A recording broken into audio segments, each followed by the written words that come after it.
Bien, señores, hoy lunes 30 de septiembre, despedimos este mes del 2013, para entonces mañana mismo darle acceso al mes de octubre, lo que quiere decir que nos sentimos cada vez más cercanos a la Navidad. Y ojalá no se le ocurra a los amigos del Ministerio de Economía, Planificación y Desarrollo aguarnos la fiesta, porque hay que celebrar que estamos saliendo de la recesión. Hasta en España, donde todavía un 26% de la población en condiciones de trabajar están celebrando que en el último trimestre crecieron una fracción de un 1%, pero con eso parecen estar ya los españoles saliendo de la recesión. O sea, en todas partes lo que se quiere es abandonar un ambiente de negatividad de la economía, de la recesión mundial que ha afectado todavía a buena parte de las economías grandes de Europa y de América del Norte. Bien, el presidente de la República ayer de nuevo se apersonó por la zona de Sabana de la Mar y Atomayor, y dejó una impronta que es importante que hagamos notar, porque en esos lugares donde se aparece el presidente, como ustedes ven ahí, es precisamente los lugares que pocas veces visitan los ejecutivos de la nación. Son apartados, son pequeños, son economías muy reducidas, pero que son las que mantienen vivas esas regiones, Dios mío. El presidente estuvo ayer con los arroceros de Nagua, no son muchos, pero ellos, usted va a Nagua y como el arroz es tan extensivo en su cultivo, usted cree que Nagua, que Sabana de la Mar, Nagua es la gran productora de arroz, Sabana de la Mar, usted la ve con sembradíos de arroz muy cercana y cree que es una provincia esencialmente productora de arroz. Y es que como el arroz es tan extensivo, parece cubrir buena parte de lo que es visible de Sabana de la Mar. Pues no es así, porque todavía el arroz de Sabana de la Mar no cuenta ni con una factoría, ni con instrumentales modernos que le permitan dar un salto de calidad, cosa que le fue pedido al presidente y este prometió una vez. Se produjo una visita esta semana de técnicos de varias instituciones que comprueben que con esas ayudas financieras y préstamos y eso que se le va a dar, y que esas empresas nuevas que se les sugieren, una cosechadora incluida, a más de, como le digo, una factoría, se pueda dar al cultivo del arroz de Sabana de la Mar la solidez suficiente para que pueda sobrevivir y crecer. Vamos a ver. También estuvo visitando a los pescadores de la región, que con 2 millones de pesos, dicen ellos, con 2 millones, no solamente adquieren nuevas naves, sino también instrumentales de pesca que les permitan organizarse y operar mejor. Son cosas pequeñas, pero de una significación extraordinaria. Las mujeres de Sabana de la Mar también han conformado una entidad para la producción de dulces de coco, batata y frutas variadas.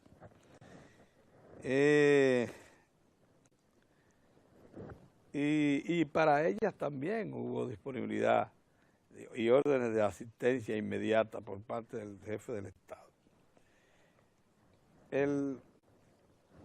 Los productores, por tanto, de arroz, los pescadores y las mujeres emprendedoras de Sabana de la Mar, todas esas que son pequeñas organizaciones, pero muy importantes para sus comunidades, recibieron con mucha complacencia la presencia directa del presidente, que conversó con todos e intervino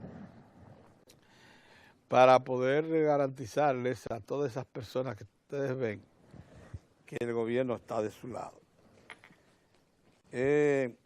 Hay también una asociación de mujeres de San Francisco de Asís que requiere capital de trabajo para confeccionar sábanas, cortinas y mosquiteros, que también recibieron el respaldo del presidente. Y quien les advirtió que esos créditos que se le van a dar pequeños tienen que ser repuestos. Dice, esos son dineros que yo estoy garantizando por ir confiando en ustedes. O sea, son dineros que nos van a prestar entidades financieras que no pueden votar, que tienen que reponer para poder seguir prestando a otros más. Y eso fue lo que dejó impreso el presidente en la mente de los quienes ayer se reunieron y anteayer se reunieron con él allá en Sabana de la Mar.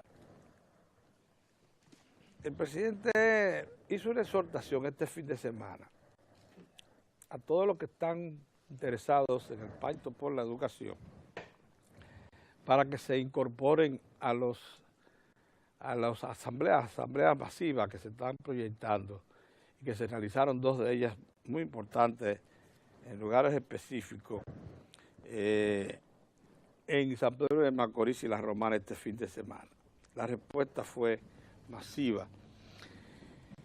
En el Centro Educativo Juan Arturo Bermúdez, una escuela mixta en San Pedro de Macorís, y en el Centro Educativo María Auxiliadora de la Fundación MIR en La Romana, se produjeron reuniones de padres, de alumnos, de profesores y en general de miembros de la comunidad que intercambiaron ideas acerca de lo que debe ser una reforma educativa. Dentro de las demandas que se hicieron o consideraciones que se pusieron para que se tome en cuenta lo que están elaborando, recogiendo toda esta información, se destaca la falta de materiales en las escuelas, tales como libros, la capacitación de los profesores, la necesidad de más aulas y que se reduzca la cantidad de estudiantes por locales, para que los profesores puedan concentrar su atención en grupos específicos, más pequeños, más domeñables por parte de ellos.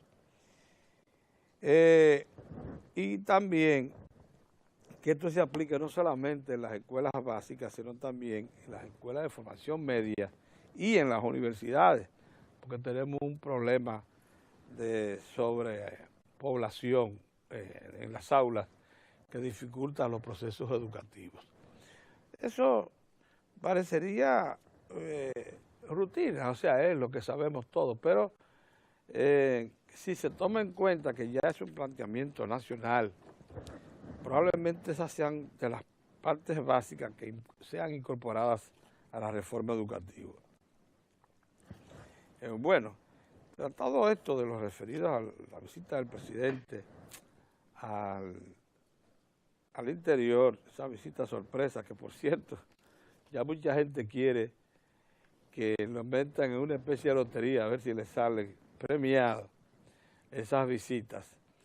Él quería decirles lo siguiente: es evidente que la reacción a la decisión del Tribunal Constitucional le ha quitado una pesada carga de encima al Estado, porque ya ustedes ven cómo una serie de acciones pendientes comienzan a operar. La Junta Central Electoral ya está dando a conocer resoluciones, normas que estaban pendientes referidas a la puesta a disposición del público de todo lo que es su función organizadora de los procesos comerciales y también su función receptora de lo que es la información de cada persona y su localización. Ya se está hablando de un libro de extranjería y de una especie de auditoría histórica de la presencia de extranjeros en el país desde el 1929 a la fecha, para que el país se organice para que el país sepa lo que tiene, quiénes son los componentes de su población. Y aunque se está reclamando en algunos casos la sociedad civil organizada, muy ligada a los intereses de los países que han estado reclamando que la República Dominicana sea principal receptora de la población haitiana migrante, caso Estados Unidos, Francia, Canadá. Si bien esas entidades locales, el Centro Bonó al frente, Participación Ciudadana también, dicen que la República Dominicana ha dejado sin identificación a una cantidad importante de pobladores. Por otro lado, lo que se dice es que por primera vez la República Dominicana cuenta ya con una definida política migratoria y con pronunciamiento de órganos tales como este del Tribunal Constitucional, que no, ya teníamos una sentencia de la Suprema Corte de Justicia, que no ofrecen dudas, no dejan dudas acerca de cuáles son los parámetros para determinar la nacionalidad dominicana. Esas son cosas que parecen ya muy claras y que han, sin duda alguna, devuelto la tranquilidad a mucha gente que quería que estos temas fueran tratados. De ahí en adelante lo que quedan son unas acciones administrativas, fundamentalmente, muchas de ellas de Estado también, que reclaman la sociedad para que esta sentencia tome cuerpo y haya una acción bien definida en la República Dominicana. Buenos días, don. Saludos amigos, saludos. Bueno, Pedro, a lo de la visita del presidente Danilo Medina cada semana a distintos sectores, como tú señalas, de economía muy deprimida, pequeña, sí. Uno tiene nada más que anotar que la importancia no solo es ver al presidente en esos grupos de productores pequeños o medianos, buscándole solución a sus problemas, sino es el hecho de que vuelca al gobierno hacia esos sectores y procura que el gobierno tenga una visión más amplia de su radio de acción. Tú entenderás que en países como el nuestro, la influencia de los sectores líderes de la economía sobre el Estado y sobre sus instituciones es muy elevada. Por eso que es difícil que tú puedas ver a un pequeño productor que lo reciba siquiera un viceministro, a menos que no sea un lío tan grande en su comunidad que no obliga a todo el aparato estatal a involucrarse. Pero de suerte, de ordinario, eso es muy difícil. Cuando el presidente llega a un lugar, le dice lo que tú reseñaste, pero también le señala, en esta semana vienen técnicos de tales cuales instituciones. Y ahí está entonces el gobierno atendiendo a sectores que realmente han sido por mucho tiempo excluidos por las razones de desigualdad, incluso en los servicios públicos. Por eso que uno desde aquí alentamos siempre al presidente Danilo Medina que esa original forma de abordar temas cotidianos, especialmente los fines de semana, se mantenga, Pedro. Se mantenga y los resultados han sido siempre provechosos. Pedro, el aumento general de salario que solicitan muchos sectores de la vida dominicana, en cualquier parte del mundo uno lo puede decir que es correcta el pedido, que es justificado, mejor dicho, de la población empleada. No se entiende incluso que en países como el nuestro, el tener un empleo es un privilegio. Siempre que el desempleo esté por encima de un 13%, estar empleado, sobre todo cuando nuestros niveles educativos todavía no están a la altura de los estándares de sociedades, como tú señalas, en la antesala del desarrollo. Un empleo es un premio. Es difícil abordarlo desde otra óptica. Pero lo que quisiera yo llamar la atención del gobierno, que van dos. La primera fue cuando se anunció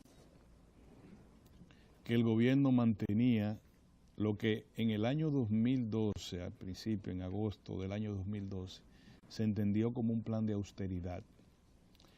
Y el término austeridad, que desde el gobierno y del Estado, toda palabra tiene un contenido político, Pedro, un contenido social, y debe estipular una reacción ciudadana. Es decir, el Estado, sus gobernantes, sus autoridades, hablan no por hablar, sino que hablan en procura de producir determinado nivel de provecho ciudadano, en el ánimo ciudadano. Entonces, en aquella oportunidad se entendía que la palabra austeridad era correcta, por cuanto comenzaba un nuevo gobierno, se iba a aplicar una reforma fiscal, y ese ambiente no decía otra cosa que no fuera austeridad, porque si usted está aplicando una reforma fiscal, obviamente que requiere en lo inmediato conjurar altos niveles de déficit. Bien, pero cuando pasa el primer año y el gobierno, entiendo yo por sus ejecutorias y no porque se sacó la loto, llega a tener por sobre un 80% de aprecio ciudadano, entonces la palabra austeridad en una economía que lejos, como dijo Pedro, de estar como la española, está hablando del monto de crecimiento que podría obtener en el curso del año, entre 3.5% del producto. Entonces, la palabra austeridad debió ser sacado del lenguaje del gobierno, porque no es autoridad ni desde el punto de vista técnico ni desde el punto de vista político. Desde el punto de vista técnico, el presidente tuvo bien y estamos ahogados por la deuda local o extranjera. Exacto, el presidente tuvo bien aclararlo muy concretamente. Dijo, no, lo que el gobierno central está procurando mejorar la calidad del gasto. Yo no sé si mejorar la calidad del gasto significa que la gente se ponga a pasar hambre, trabajo, maledicencia, o por el contrario, quiere decir que el dinero se va mejor a invertir. Ayer todavía hablamos de que el Contralor General de la República le ha dado un plazo a los funcionarios del gobierno central para que devuelvan su tarjeta de crédito corporativa. Yo no sé si eso le llaman austeridad, yo le llamaría calidad del gasto, mejoría en el gasto público. No, el gobierno no puede darse el lujo de que funcionarios tengan una tarjeta para hacer y deshacer con los dineros públicos. No es posible. Le está dando un plazo para que la devuelvan, pero ya ninguna de las operadoras de estos plásticos financieros pueden darle dinero o crédito a funcionarios que no sea a cargo personal, porque la ley general de salario dice que solamente ingresan dinero a los funcionarios del Estado, a los funcionarios del gobierno central, repito, del gobierno central, que es solamente lo que está relacionado con su salario y lo que marque la propia ley. Y la ley no le marca que tengan una tarjeta de crédito, que no sean lo que estrictamente señala el Estatuto General de Salarios. Entonces, eso no es austeridad, eso es orden, eso es mejoría, eso es contener el dispendio a nivel público del erario. Y pongo esto, que ya lo habíamos discutido otras veces, para señalar otra situación, pero ven acá. Hasta donde yo tengo conocimiento, razonamiento desde el punto de vista político y de manejo del Estado, todas las veces del mundo, desde los tiempos del doctor Joaquín Balaguer, pasando por los gobiernos del presidente Fernández y los gobiernos del PRD, lo que se hace es que al Congreso de la República se le dejan todo el caudal inmenso de insatisfacción que siempre se produce cuando se anuncia el presupuesto, el estimado de ingresos y la ley de gastos públicos a nivel de anteproyecto. ¿Por qué? Una razón sencilla, señores, el dinero no alcanza, ni va a alcanzar para tantas necesidades contenidas, tantos anhelos contenidos que tiene la sociedad, es al paso que se llega. Entonces, ¿qué es lo que hacen los gobiernos? Cuando llega al Congreso, el colegio médico dice que quiere aumento, los maestros quieren aumento, los metalmecánicos quieren aumento o quieren más partidas, tales ministerios quieren partidas, hasta los organismos, las instituciones no gubernamentales requieren más dinero y lo piden. Entonces, cuando van al Congreso, ¿qué es lo que le dice el gobierno a los legisladores? hagan lo que ustedes quieran, pero señálenme la fuente de financiamiento. Porque la Constitución de la República señala que no puede haber una previsión de gasto sin previamente establecer una previsión de ingreso. ¿De dónde se van a obtener esos dineros? Entonces, sencillamente este es el presupuesto, estas son las potencialidades del presupuesto y vamos para el Congreso y se acabó. Si hay aumento general de salario se decidirá de dónde viene la fuente, si hay aumentos parciales, si hay aumento a las organizaciones no gubernamentales, lo que sea. El legislador está señalado por la Constitución para decir, mire, vamos a beber café por la mañana. ¿De dónde usted va a comprar el café? Se va a sacar de esta partida, se va a poner estos impuestos, se va a hacer aquello. Y el gobierno, entonces, hay una correlación entre los poderes del Estado. Lo que yo no puedo entender, y me permiten que le presente, le adelante disculpas, es que un funcionario o quien sea dentro del gobierno le lance un balde de agua fría a la sociedad y le diga, esto no puede ser de ninguna manera, porque el dinero que va a entrar se va en deuda, se va en el subsidio al sector eléctrico y a la educación. Lo digo primero por lo que le acabo de señalar. Ese es un tema de debate en el Congreso de la República, número uno. Y número dos le digo porque se convierte en iniciativas que se van a mencionar dentro de 100 años, como es el caso del relanzamiento del aparato educativo nacional. Se pone como si fuera algo malo. Bueno, le tenemos que dar 10.000 millones más a la educación. Imagínense ustedes. Pues no se lo den, si el país se va a coger candela, porque nosotros estamos relanzando el aparato educativo nacional, porque estamos rediseñando una nueva escuela y un nuevo ciudadano, entonces posterguemos eso y sigamos siendo una sociedad anárquica sin educación, para el propio propósito de la iniciativa esta de desarrollo que se planteó desde el Ministerio de Economía, Planificación y Desarrollo. Entonces, si eso va a acabar el país, entonces dejemos eso. Entonces, es como ustedes vean que un tema que es el fundamental que le ha puesto al presidente a tener sobre 80% de aprecio público, se convierte en una tragedia nacional. No le podemos mentar a los médicos ni a nadie, porque imagínate, le acabamos de dar 10.000 millones de pesos, asignar 10.000 millones de pesos más de educación, que van a ser 109.000 millones. No, porque esa es la ley, y el presidente cuando estaba en la campaña electoral dijo que iba a cumplir con la ley. Eso no es malo, eso es bueno. El otro es el tema del subsidio al sector eléctrico. El presidente de la República dijo que no se va a quedar de brazo cruzado ante el hecho cierto de que 1.300 millones de dólares mínimo siempre van a parar a un saco roto del sector eléctrico en pago de conjurar subsidios, conjurar déficit, por una maldición operativa que no solamente existe en la República Dominicana, que es donde un sector siempre gana y mucho, y el otro sector, que es el del Estado, las distribuidoras de electricidad, siempre pierden y mucho. Entonces el presidente dijo, y el subsector eléctrico estatal está dando pasos gigantescos y revolucionarios. El presidente primero sacó a la Corporación Dominicana de Empresas Eléctricas Estatales de la propuesta del Ministerio de Energía y Minas. Y no, hasta que no cumplamos el problema del sector eléctrico no se me ligue con más nadie. Número uno. Número dos, le dijo al país que estaba recibiendo presiones de sectores poderosos que querían seguir ganando en forma fácil, grandes ingresos en forma fácil, le dijo el presidente. Entonces, en vez de decir, este año vamos a cumplir con la previsión de reducir sustancialmente la transferencia que hay desde el presupuesto nacional al subsector eléctrico para conjurar déficit, lo que se le dice es, ahí se van a ir otros 9.000 millones de pesos, que usted fuñó ya. ¿Tú entiendes? Entonces, un planteamiento que es positivo se convierte en una tragedia. Es verdad. Y lo de la deuda es un simple hecho matemático. Es verdad que usted tiene que pagar esa deuda, pero usted la está tomando al mismo tiempo, por tanto el resultado es cero.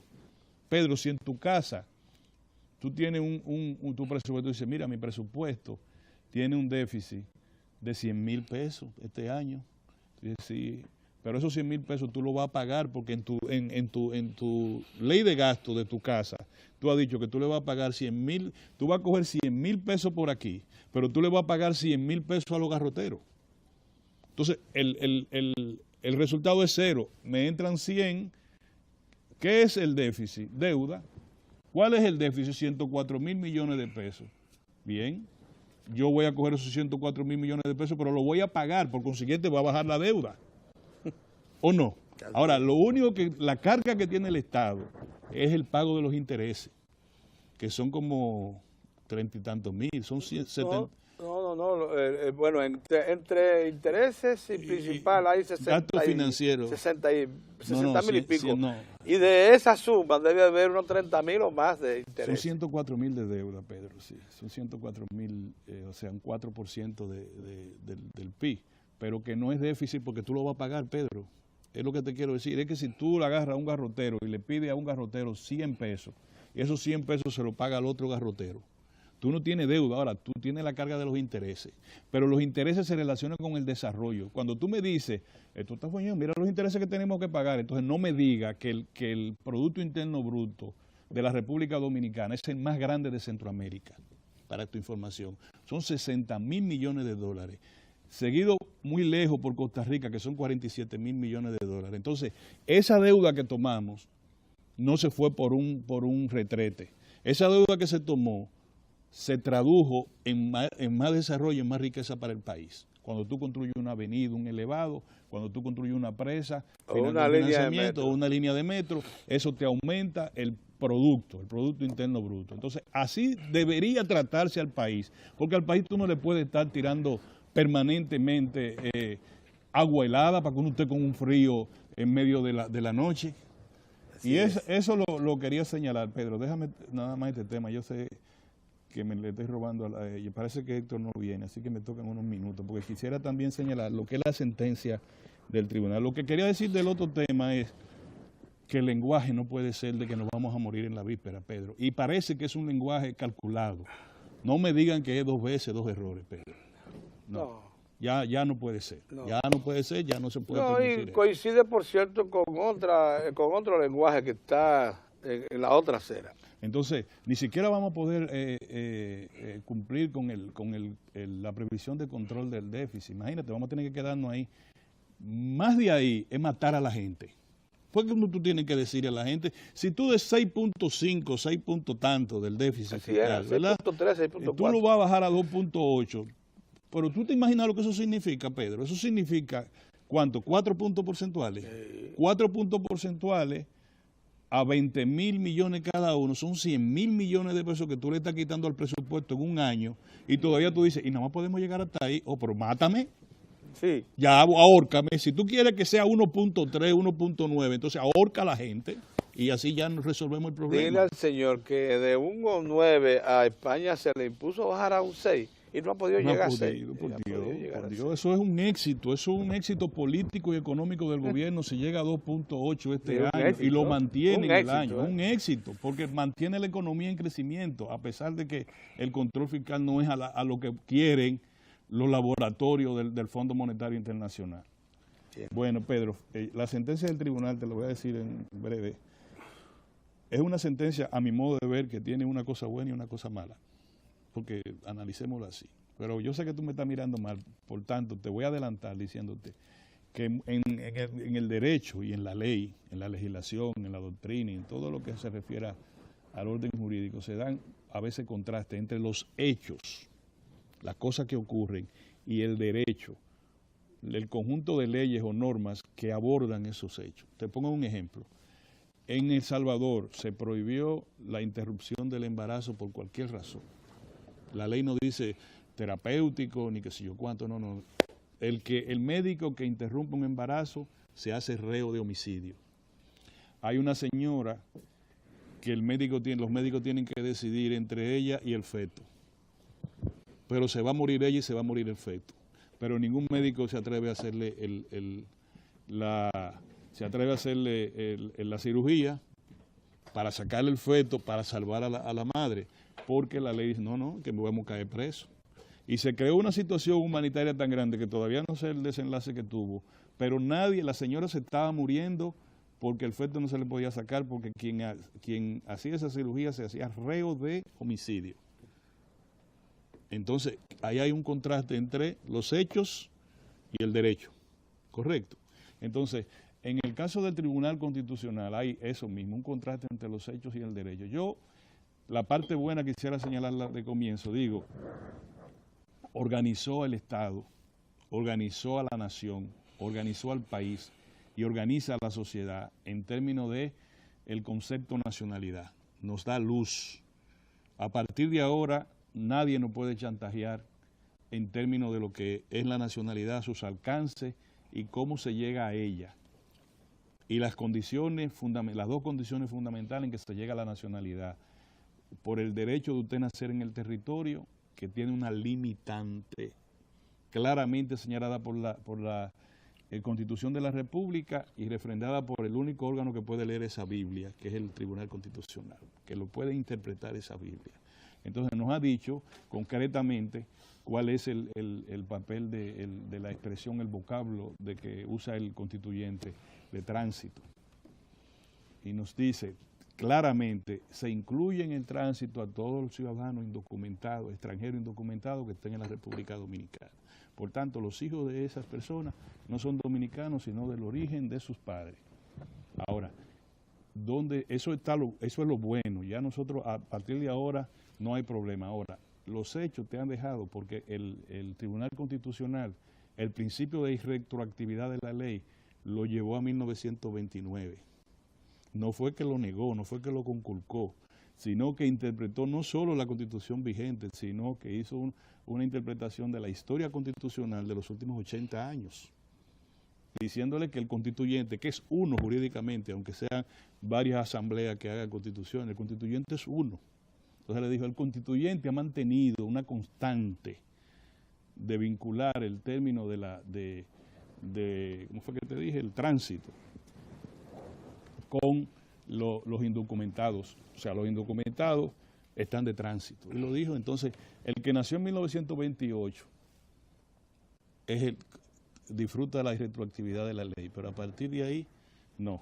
Entonces, eso te crea unos hechos. ¿Te crea cuántos? 50, 60, 70 mil, 100 mil ciudadanos, hijos de haitianos que ya viven, tuvieron hijos, nietos en la República Dominicana. Yo creo que eso es un problema que hay que resolver, Pedro.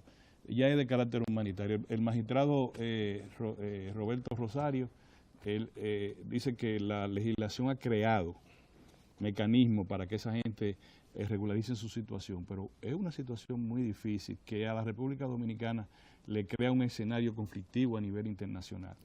Yo me atrevo, ya finalmente, Pedro, me atrevo a preguntar y trataré de hablar con algunos abogados constitucionalistas y abogados en sentido general, saber si es posible que el Poder Ejecutivo y el Congreso tengan, digamos que el valor, estoy hoy mal con el término, pero tengan la facultad, gracias, colega, la facultad de hacer lo que hicieron en Estados Unidos. La amnistía es un paso. Tú adelantas con una amnistía para todo lo que hay de esta situación. Y eso agiliza, va a ser lo mismo, porque lo único que te van a poner a ti es que va a pasar por un término de que primero te regularizan tu estadía en la República Dominicana y al cabo de cierto tiempo tu nacionalidad, y toda esa gente que está en ese limbo. La ley de migración establece todo un protocolo para eso. Sí, la ley de migración, pero hay que saber si el Poder Ejecutivo puede pedirle una ley de amnistía al Congreso de la República y que se negocie una ley en ese ámbito, porque a la comunidad internacional que ya tiene una situación contra la República Dominicana, fíjense, y ya mañana abordaré ese tema, el tema del secretario dominicano, Tomás Pérez, como se llama, dominicano, hijo de padre y madre dominicana, dominicanos por el jus sanguis, que le llama la atención en una nota diplomática a la República Dominicana, porque supuestamente nosotros estamos permitiendo, no hemos sido capaces de afrontar el tema del trabajo infantil. Y se basa en una denuncia de un ciudadano, sacerdote jesuita, el Hallen que está por el mundo haciendo Harley. barbaridades. Christopher Harley. Christopher Harley. Haciendo barbaridades, pagado por agencias internacionales, que tiene 7 años que no conoce los batalles dominicanos. Y fíjense lo que está haciendo. De manera que yo... Lo grave de esa decisión del Departamento de Trabajo de los Estados Unidos es que se basa en indicadores que suponen que Sí, no hay nada comprobado. Entonces, pero ese parte, ese Washington, ese es un ministerio de los Estados Unidos que está haciendo eso. Es decir, la República Dominicana, aquí está Amnistía Internacional. Yo quisiera llamar la atención en esos aspectos al gobierno dominicano, que deberíamos ser más inteligentes en el combate también. Don Héctor, buenos días. Don Mozart, Sí, don buenos Pedro, días. buenos días. Bueno, nada. Me Bueno. pasé de moza. Usted va. No, que va. No, está en el punto. Orión ha tocado, yo iba a hacer un comentario del tema del presupuesto. Orión lo ha tratado bien. Lo único que quiero agregar es que funcionarios del gobierno no deben entrar en ese juego de gente que está planteando que hasta lo cual tienen que darle, que lo dejaron sin esto, que lo dejaron con que hay un faltante. Porque un funcionario del gobierno es un miembro del Consejo de Ministros, en este caso un ministro. Sobre esa base, en el caso de un legislador tiene su escenario, que es el Congreso Nacional, y tiene la posición privilegiada de que es de los primeros que conoce el anteproyecto de presupuesto, lo conoce, de manera que tiene un escenario para construir discursos objetivos, es decir, que se fundamenten en hechos, y sobre todo entender también en el caso su ámbito, hasta dónde llega su ámbito y cuál es el ámbito del Poder Ejecutivo. Porque de repente aquí hay gente que ha olvidado las responsabilidades y obligaciones que tiene el Estado Dominicano y que tiene que ejecutarse precisamente con su presupuesto. Hay gente que incluso cosas sorprendentes, como es tratar de formar coros en comunidades para que hagan presiones al gobierno para que haga tales o cuales concesiones, cuando el documento no ha entrado al Congreso de la República. Esto en cuanto a esto. Y quiero también expresar mi condolencia desde aquí. Ha muerto en Nueva York, en la ciudad de Nueva York, sí, el dirigente PRDista Aridio García de León. Lo recordamos porque era un colaborador del doctor Peña Gómez en un tiempo y era un hombre muy activo, incluso ejerció la profesión de abogado aquí en la capital de la República. Estaba quejado de quebrantos de salud y ha muerto. Lo tercero es la visita del presidente Danilo Medina al este ayer en la provincia Atomayor. Esto le permitió intercambiar con productores y productoras de La Jaqueta, El Manchado y Sabana de la Mar. Ahí el presidente Danilo Medina recibió la información como, por ejemplo, qué potencial como productores de arroz tienen, ya en este caso de distintas actividades que producen en la zona, y le ofreció, mirando cada caso en conjunto por actividades, financiamiento. Y llamaba la atención ahí de algo importante, y es de la responsabilidad que se asume cuando se recibe un crédito del gobierno. Lo primero es que ese crédito debe emplearse en los fines para los que se autoriza. Y segundo, que ese crédito tiene el propósito de aumentar la participación de la gente en actividades productivas. Estos esfuerzos que está haciendo el presidente de la República por lograr que los que están asociados se expandan, es decir, que todos los que están en la zona y no están asociados se asocien, porque en definitiva cuando se asocian adquieren un mayor potencial para sacar provecho de lo que son sus posibilidades al máximo. De igual modo, la responsabilidad de entender que cuando se toma un crédito, ese crédito tiene que retornar a la entidad que lo financia, porque si se recurre a un mecanismo de hacer lo contrario, lo único es que otros productores pierden la oportunidad de recibir créditos y de esa manera una medida positiva se convierte en un factor negativo en la economía de una provincia. De ahí que estos encuentros de ayer en Sabana de la Mar son muy estimulantes y de igual modo permiten levantar información actualizada porque la dan los mismos productores. Por ejemplo, esto de la alta cantidad de mujeres que dirige actividades productivas, incluso de siembra de arroz en esa parte de la República Dominicana, como son estas comunidades de Atomayor, ciertamente que le presentan un país que no se ve todos los días en los medios de comunicación. Mozart de Lancer llamaba la atención la semana pasada sobre la visita de una parte de los dirigentes del comercio en el Palacio Nacional. Y siempre que le preguntan, dicen que están haciendo esfuerzos por contribuir a las actividades comerciales. Cuando le preguntan aumentos, por lo regular los directivos dicen que no. Y al poco tiempo la población ve reacciones. Y las reacciones se están viendo por productos. Por ejemplo, ahora están en el bate los productores de pan. Se habla de que la unidad de pan podrían pasar a venderla a 8 pesos. Y esto, por supuesto, ha dado ya lugar a una reacción de los consumidores y consumidoras que advierten que ese precio pues sería una especie de provocación para las amas de casa. El Ministerio de Industria y Comercio debe darle seguimiento a esto, porque el Ministerio de Industria y Comercio tiene información de costo y eso podría evitar que en este caso negociantes que entienden que en una actividad deben ganar más, puedan tomar una decisión de manera unilateral y que en definitiva el afectado en este caso sean los consumidores. Lo otro es la convocatoria, que ya los medios de comunicación, porque aquí se da algo interesante en República Dominicana, una organización convoca a un paro y de una vez los medios de comunicación en República Dominicana dicen la huelga de tantos días o el paro de tantos días. No esperan a ver resultados, porque una cosa es una convocatoria, usted convoca un paro, pero usted puede evaluar si el paro se produjo o logró las expectativas después que llega la fecha.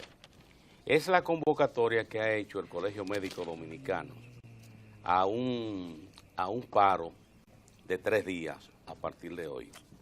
Nosotros pensamos, no cuestionamos en este caso los esfuerzos, en este caso que los médicos son merecedores. Esto no lo cuestionamos nosotros, de que son merecedores de ese aumento. Sin embargo, el hecho de que existieran conversaciones con las autoridades del Ministerio de Salud y el gremio de los médicos, esto debió haber sido suficiente para que los médicos continuaran esas negociaciones hasta el final y no convocar a un paro, porque el paro, ¿qué ocurre? El Colegio Médico Dominicano ha tenido cuidado de que dice que no se van a afectar los casos de emergencias, que no se van a afectar el tratamiento de los pacientes que están en los hospitales, pero nosotros sabemos que cuando ocurre una convocatoria a paro, se afectan las distintas actividades, incluso personas que deben ir a un médico en condiciones de emergencia, toman la decisión de no ir, quedarse en casa y le pasa lo peor. De ahí que nosotros pensamos que en lugar de convocar a un nuevo paro, el gremio de los médicos debe continuar estas conversaciones. Y como existe el interés de un sistema de salud que tiene en el sector público metas, que tiene metas que están identificadas, por ejemplo, en el caso de los centros de atención primaria, se ha levantado el cobro de cuotas de recuperación en los hospitales, hay un programa para mejora de los hospitales, las condiciones físicas, y de igual modo la previsión para que no falten los medicamentos. Esto por citar algunas de las variables que existen en el sector. El tema del salario deben continuar los médicos en esas conversaciones con el ministro de Salud, que se ha mostrado abierto, estar abierto en todo momento a la discusión con los profesionales de la medicina. Esto no quiere decir, aquí no se está cuestionando de que no tienen derecho, de que pueden reclamar, sino es la manera, porque de convocar a paros, ya nosotros conocemos los resultados, el histórico de los paros que pasa en República Dominicana.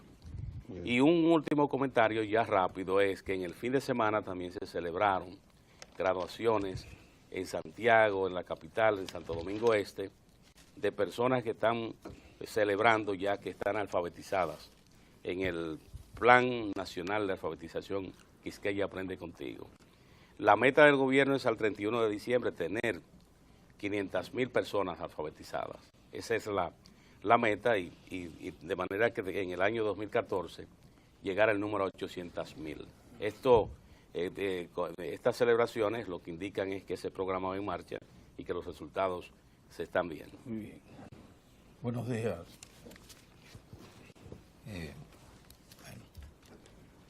Déjeme empezar por el asunto de los médicos y la huelga, el paro convocado para a partir de hoy me parece que son 72 horas. Es un paro que a nadie agrada. Siempre hemos estado en desacuerdo con que se paralicen los servicios, cualquier tipo de servicio, pero básicamente los servicios médicos en los hospitales del país, porque eso a quien definitivamente lastima y daña particularmente es al paciente. Y entonces pensamos que deben existir otros mecanismos para procurarse legítimos derechos como el que se plantean, como el que se están planteando los médicos en el país.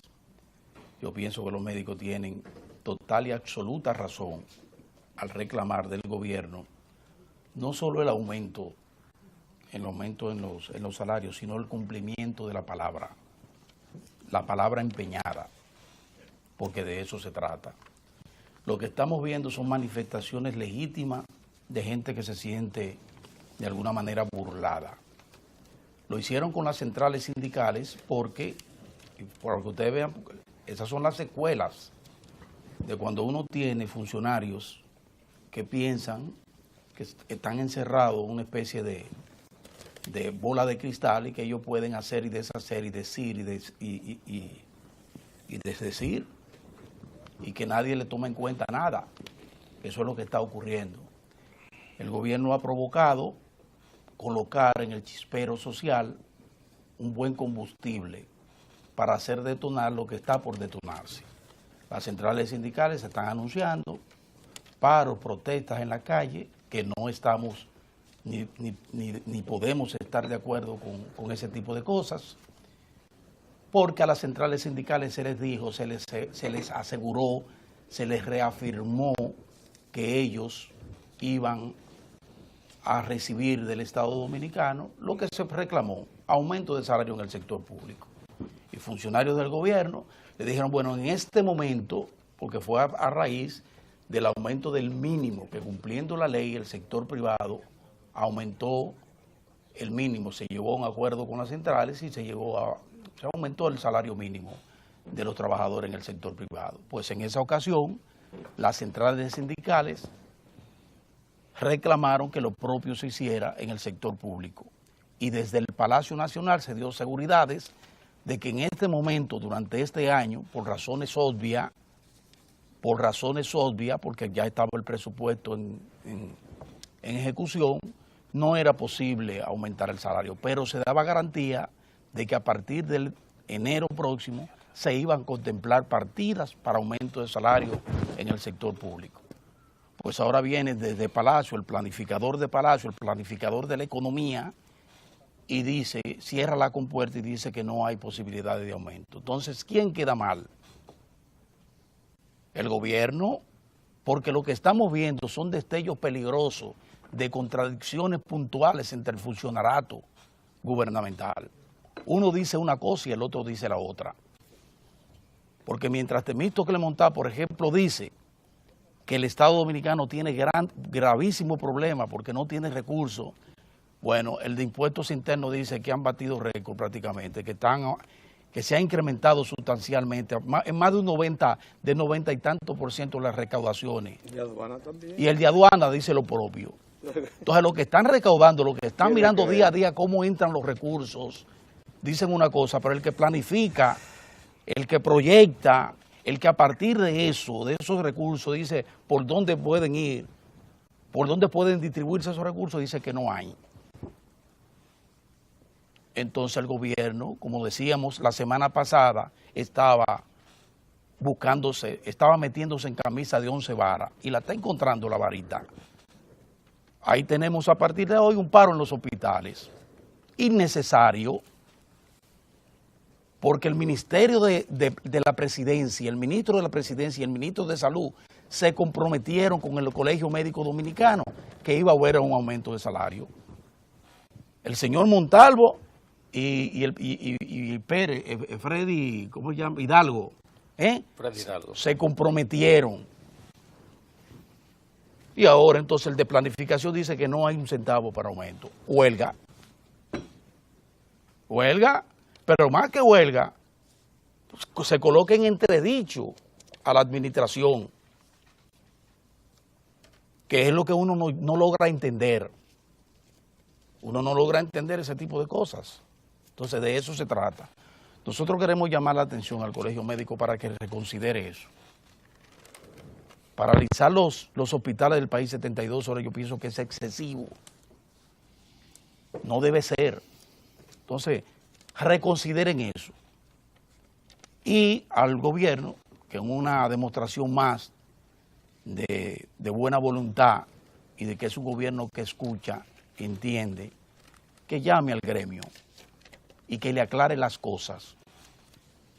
Y que por favor, que integre a todos, a los principales, que en todas las decisiones que se vayan a tomar pongan a Artemito Clemontaz, que esté junto ahí con los demás funcionarios, para que luego nos digan los funcionarios una cosa y Temo salga con otra. Y así le evitamos el mal momento, no solo al gobierno y al presidente Danilo Medina, que fíjense que no tiene domingo ni tiene fin de semana, sino que le evitamos un mal momento, un mal rato al país. Pero tiene que ser sobre esa base y tiene que ser sobre la cosa de decirle al gobierno que las cosas no son como se están manejando en ese sentido. No lo son. Como dijimos desde el principio, no vamos a creer en esos federados comerciantes que se llevan a Palacio a decir que no solo el pan, la comida está estable y los precios están estables, sino que están bajando. después viene el golpe. Oiga, que timbales, que están bajando. Y entonces se encuentra la población con, no, mira, ahí viene Otro el pan, golpe, otro golpe. ¿Quién queda mal? El gobierno. Porque se toma el Palacio Nacional para llevar allí a una timbalero comerciante a hablar mentira. Como hablaron mentira Giovanni, que es incluso funcionario del gobierno. El presidente de esa federación, el que habló la semana pasada desde Palacio, es funcionario del gobierno, del Ministerio de Industria, me parece. Entonces así no se puede. Otra cosa, miren, en estos días lo hizo primero el ministro de Educación, que llamó en forma vehemente a que nos integremos todos y se integren todos los sectores al plan para la reforma en educación, al pacto por la educación. Y lo propio había hecho también el subsector eléctrico, Rubén Bichara, llamando la atención para que se aporten las ideas que se tengan que aportar en esa dirección. Ayer vimos al presidente de la República, antes de ayer, el presidente insistir también en esa necesidad. Yo pienso que esos son esfuerzos loables de la administración en procura de que todo el que tenga que opinar, que opine, que todo el que tenga que aportar, que aporte. Ahora yo voy a decir algo. Ustedes sabían que nosotros, y es lamentable decirlo, pero esa es la realidad, esos son problemas que llevan más de 50 años, el problema eléctrico, el problema de educación. Todos los diagnósticos están hechos. En el subsector eléctrico lo vamos a ver ahorita con los invitados que tenemos. Lo que hay que hacer en el subsector eléctrico el gobierno ya lo sabe, el Estado lo sabe tanto y lo sabe tan bien que fíjense cómo ha iniciado ya con iniciativas puntuales en procura de resolver definitivamente el problema, que es lo que ha hecho el presidente Danilo Medina. ¿Por dónde hay que ir? Cambio de matriz. ¿Por dónde hay que ir? Mesa de combustible. ¿Por dónde hay que ir? Incorporación del Estado en la producción y comercialización de la energía. Reducir los costos de la energía para reducir los precios de una tarifa que está por encima de toda la tarifa en toda la región prácticamente. Y por ahí van los esfuerzos. Y entonces el esfuerzo que está haciendo la administración del presidente Danilo Medina, por primera vez un gobierno pone el punto sobre la CIE, ataca el tema el problema en forma estructural, por primera vez. Entonces el llamado está muy bien, incorpórense. Ahora, si no se incorporan, este gobierno tiene 4 años y ya va 1. Y el presidente Danilo Medina no puede, bajo ninguna circunstancia, arriesgarse a que iniciativas tan importantes, trascendentes e históricas como esas que se están implementando y que están programadas desde su gestión para educación y la electricidad se detengan porque haya gente al que hay que estar como un muchachito todos los días. Levántate que tiene que ir a la escuela. Y levántate que tiene que ir a la escuela. Cumple tu tarea. Y cumple con tu tarea. No. No, si tú quieres. No. Nosotros tenemos que avanzar. Y por eso llamamos la atención para que desde el subsector eléctrico se avance y se den señales como la que dio el presidente Danilo Medina. Mucho cuidado. Ah, no. El proyecto de mina y tráemelo, vamos a llevarlo al Congreso porque ahí hay un elemento que me puede detener la marcha, que es el que le quita facultades a la Corporación de Empresas Eléctricas Estatales para seguir avanzando en el proceso. En vez de ser un holding, la convierte en una dependencia. Exactamente. ¿Qué hace el presidente Danilo Medina? Nadie me va a detener. Nadie me va a detener. Y procuró eso. Y en los próximos 5 años el organismo en educación. Oiga, hay que acelerar y el presidente hace ese último llamado. Bueno, incorpórense, intégrense, pero de lo contrario, bueno, el levantamiento está hecho, ya se sabe lo que hay que hacer en educación y él empezó por algo fundamental, cumpliendo la ley del 4%, es lo primero, y después focalizando, atacando el problema de la alfabetización y el problema de las escuelas. Todo está levantado, se saben por dónde son las rutas y hay iniciativa y hay voluntad política en esa dirección. Para que lo sepan, lo que muy a propósito se duermen o se hacen los tontos para esperar y dar tiempo que las cosas se vayan durmiendo. No va a ser así. Y finalmente, hay una expresión que lo está trayendo con cierta frecuencia el expresidente Leonel Fernández, que el león está en las calles y el león está observando. Ese presidente Leonel Fernández sí sabe. Señores, la composición de los partidos con miras al 2016, está cambiando en una forma increíblemente rápida. Y se está dando en los 3 partidos. Rápidamente. Ya se están definiendo las cosas en el PLD. Para no dejar nubarrones. Por más que se diga, ahí ya hay un elemento primario. El presidente Leonel Fernández, el expresidente Leonel Fernández, definitivamente, luego de esos ataques demoledores, terribles, que iban no solo en busca de impedir una posible postulación, búsqueda de la candidatura presidencial, sino a lastimar toda una gestión de 12 años, que es la que él encabeza, y además su imagen. Bueno, parece que, como decía el doctor Franklin Almeida en un muy juicioso artículo de opinión de hace unos días, no tiene otro camino, tiene que alzarse al ruedo, colocarse en la palestra y entonces comenzar a decir lo que está diciendo. Primero, estaba CNN involucrada en eso. Todos. Espérate, Carlos Alberto, hombres que responden a intereses de Washington. Exacto. Carlos Alberto Montaner, CNN y su equipo, metido hasta el gollete. Hasta el gollete. Medios locales. Sí, los principales medios locales. Para pulverizar a este hombre. Para pulverizar a este hombre. Y se pretendía que ese hombre se quedara tranquilo o con su agenda muy importante, su agenda de promoción del país a nivel internacional. No. ¿Qué ha hecho el presidente? Él salió. ¿Ustedes saben a qué ha salido? A 3 cosas. Es lo que yo interpreto. Primero, en consonancia con un proceso importante como es el Congreso Norge Botello. Él es el presidente del partido. Él es el presidente del Partido de la Liberación Dominicana y él está alentando ese proceso tan importante que es el Congreso del Partido de la Liberación Dominicana. Segundo, está ratificando una y otra vez lo bien y lo satisfecho que se siente como presidente del partido con la administración del presidente Danilo Medina. El presidente dice, afirma y reafirma que se siente sumamente satisfecho con la forma en que el presidente Danilo Medina está conduciendo el país. Y lo está ratificando en forma permanente.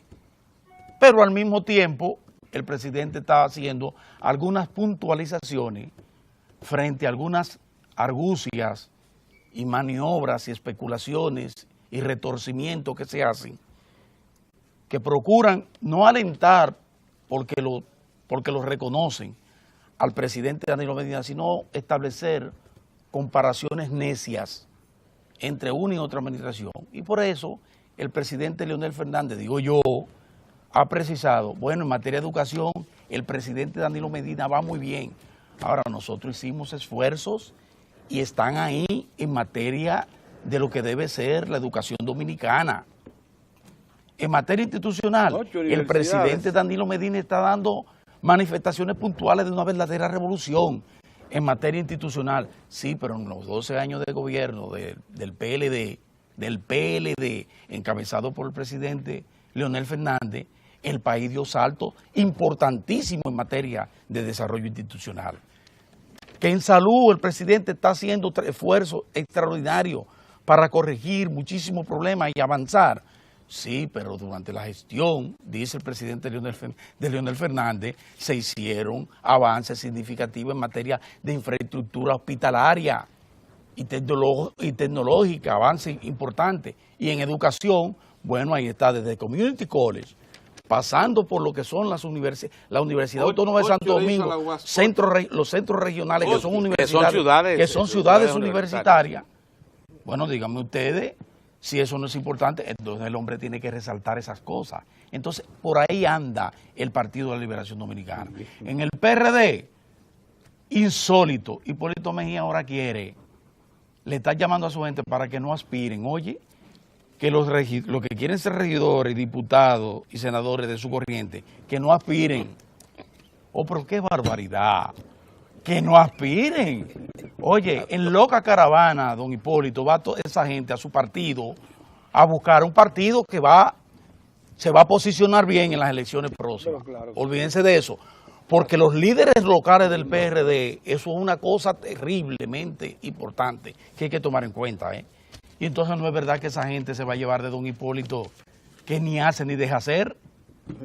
Esa gente va a participar en eso. Y por otra parte, lamento mucho que que don Carlos Morales Troncoso se deje llevar por una corriente peligrosa al interior de su partido, que es la que busca sacar del medio a el secretario general del partido y al secretario de organización del partido, de Reformista Social Cristiano, para llevar allí a gente que en nombre de la renovación, y hay que tener cuidado con eso, porque si hay que renovar, entonces hay que renovarlo todo, que a nombre de la renovación están creando un ruido innecesario. Fíjense cómo mientras el secretario general y el secretario de organización y el jefe que tiene que ver con los asuntos legales del partido someten una instancia con la lista oficial de lo que serán los delegados a la asamblea. Pues ahora hay una comunicación de don Carlos diciendo que ese número de miembros no son válidos porque no está su firma ahí. Yo pienso que ahí vienen cambios importantes en el partido que se van a sentir con fuertes nubarrones con la presencia de importantes dirigentes del partido en el gobierno, en la estructura del Estado. Y eso de alguna manera va a cambiar la correlación de fuerza al interior del Partido Reformista y la correlación de fuerza a nivel de los tres grandes partidos con mira a las elecciones del 2016. Miren, señores, hoy lunes hemos invitado a un asociado nuestro, ya se ha convertido en prácticamente un asesor de esta corporación estatal de radio y televisión, por lo menos del equipo de Diario del 4. Se trata del ingeniero electromecánico José Luis Moreno San Juan, porque se han producido acontecimientos en los últimos días, ustedes lo saben, muy importantes, y porque además se ha compilado información que vamos junto con el ingeniero a tratar dentro de un momento relativas al subsector eléctrico y a esta crisis eléctrica que ya supera los 45 años. O sea, 2 generaciones acumuladas tenemos de crisis eléctrica. Pero antes de entrar con nuestro entrevistado, vamos a pasar unos mensajes. Regresamos de inmediato.